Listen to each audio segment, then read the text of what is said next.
So a bunch of wingers from Canada who've known each other a long, long time, and they're friends with my buddy Simon here. They were going down to Hood River for AWSI, and so we decided to go down as well. We drove down. It's about a 6-hour drive from Vancouver, and we had this crazy idea.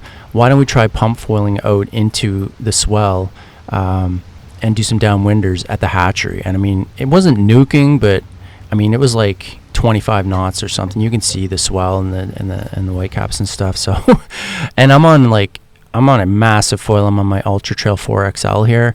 Simon's on the Cyrus 2XL, so he could manage that a bit better. But man, it was so much fun. And I mean, I've never been in anything like this before. I mean, these are easily 3 to 5 feet swells.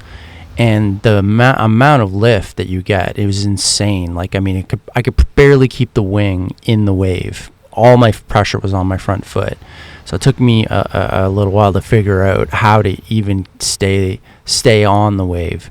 And of course, you can't turn this thing. So it was tough to stay up. But Simon did really, really well. I mean, he was able to make it all the way from, this is about, I think it's the second stopping point at the hatch, all the way down to where people go out. And I mean, he made it down all the way multiple times, like a proper downwinder. So kudos to Simon, man. He did awesome. And it was so funny. I mean, like I got better as the day went on, and the wind even picked up. I mean, it was crazy. By the time we left, it was like over 30 knots wind, maybe 35. I don't know. It was crazy. But seeing the look on people's faces coming out down there with these tiny 80 centimeter Kluber boards, and people looking like, how did you get here? It was crazy.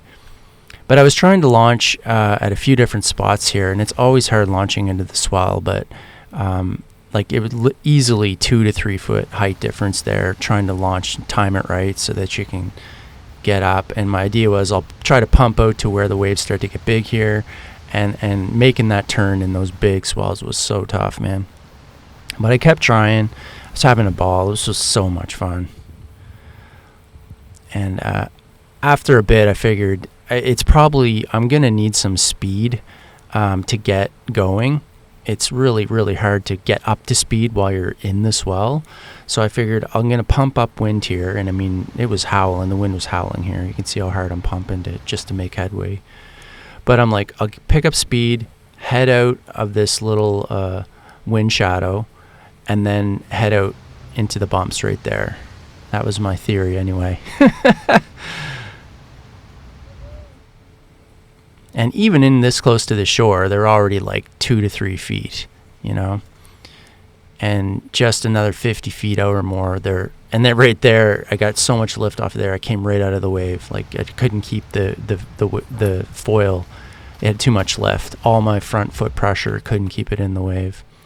So that's what you get with such a massive wing, such a massive span, and such powerful waves. Simon did fantastic. You can see, he's popping in right in the pocket there, turning, not pumping any more than he has to. He did awesome.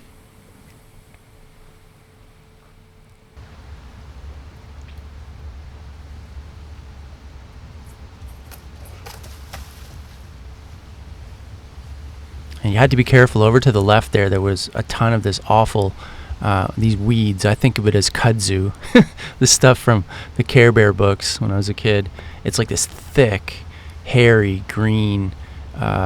It's like what you'd imagine being inside an aquarium, a fish tank. And it's so thick it gets tangled all around the wing. It's almost impossible to get your wing out of there once you end up in there. So you do not want to go into that stuff. But look at Simon rip. I mean, you can see those wingers are flying around, and he's just cruising. And I was down in there on that rock, and I was like, dude, you're killing it. That's sick. Yeah, so he came in to say hello, turned back upwind, and then kept on going.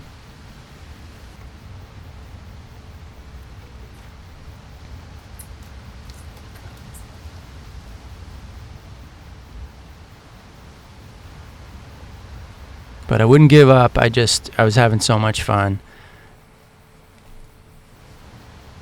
And yeah, like I said, this was later in the session, and the wind was really, I mean, it was gusting hard.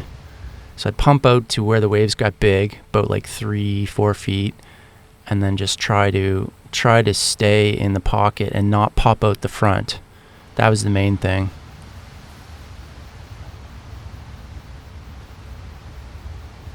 It was so tough though. But there was a little place to launch there too, off of a rock. And I went out there from that point a few times too, and I had more success actually down there.